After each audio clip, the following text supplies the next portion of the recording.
Hey, what's good, fam? Welcome back, Cowboy Nation. As preseason approaches, I just got a quick little review here for y'all. I want to go back over that Texans first quarter with the Dallas Cowboys in Frisco.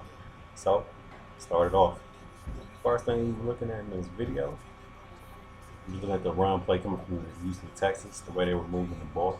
Our defensive line played pretty nice. They only had like two snafus in there. The line got wobbly a little bit.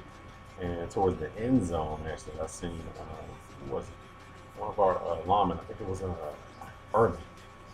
Urban tripped over, I think it was Connor Williams' leg.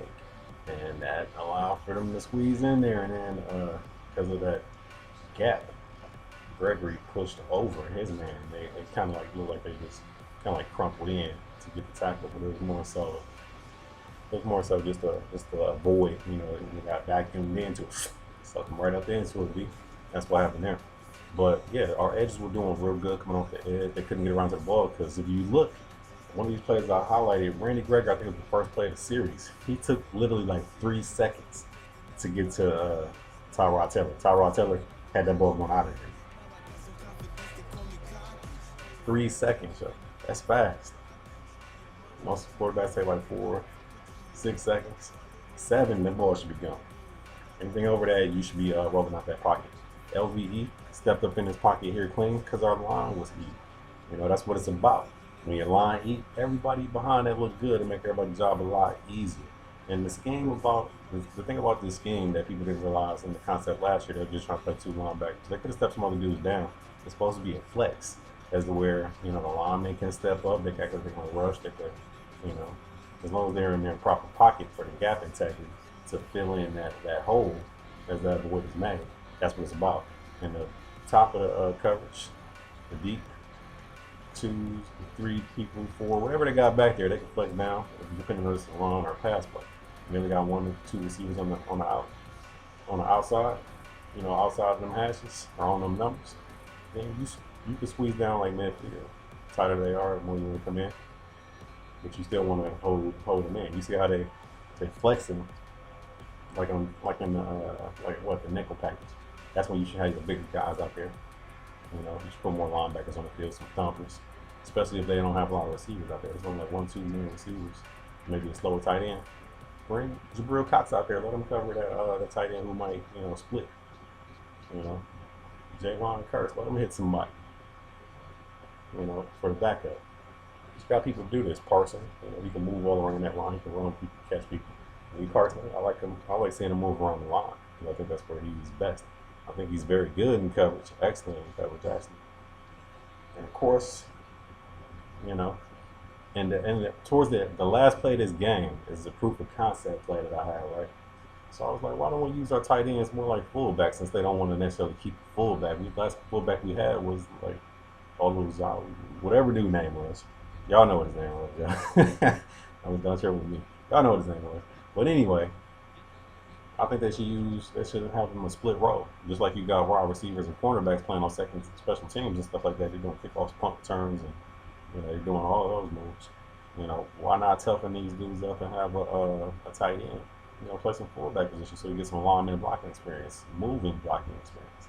So you can put the wood on the dude on the other side of the ball. Because Blake Jarwin at the end of this game did an excellent job doing that. He did exactly that. He rolled off. He was outside of our right tackle up there. He was outside of our right guard, and he rolled inside and cleaned up a block. And you seen Tony Pollard shoot up like 11 yards, just like that. It's the way this thing is supposed to go. And I keep hollering out and praising Nick Eubanks because I see that cat as a very good potential. I see him as like a potential, like to maybe be a Jerome Bettis type guy. He can be a blocker. He can be trucking people. Every time I see him run the ball, he at least 2 people got to come put hands on him and try to wrap him up because he just don't stop. And he got hands. He's quick. The fullback we actually had was excellent. That dude can move. He could block. He could do everything.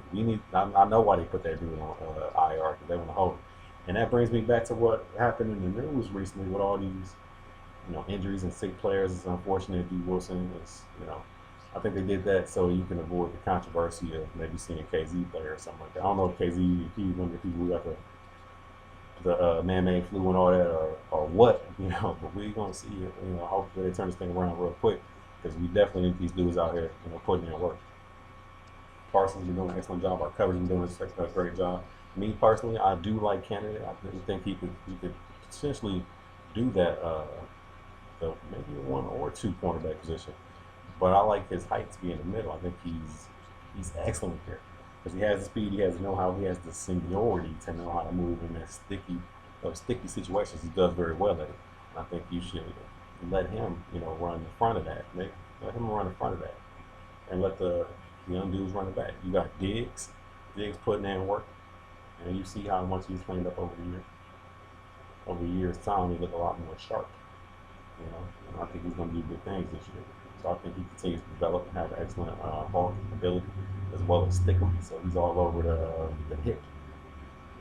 In this case, whatever side he's on, the inside hip of that receiver, doing his thing. And Sean Wright, I know a lot of people are putting all their eggs in that basket of Kelvin Joseph. I like him, but I like the natural ability of Nashawn Wright better. I think polish him, and he's going to stand out a lot more.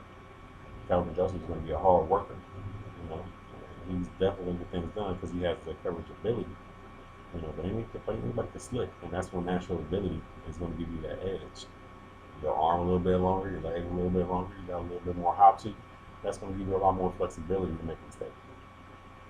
So that's the benefit I see in that. Even though I had a different dude, because I was always looking at Trevon Moorick, for my safety position in the backfield. I guess that would be my strong safety. But strong safety is definitely D. Wilson. I do think you need a big guy who's a banker. Somebody who's physical, somebody who will come down and boop, punish people coming over the middle. That's what teams get scared of. You start hearing footsteps as a receiver, a cornerback, and also a quarterback. I tell you, once you get shook up a couple times, you might start hearing footsteps. That's when you start drawing in on the ball and falling down and catching. You see a lot of players doing that, and that's why. They don't know what they're doing. That's what it is. They guard themselves. They don't want to get blew up, from something that you ain't see coming.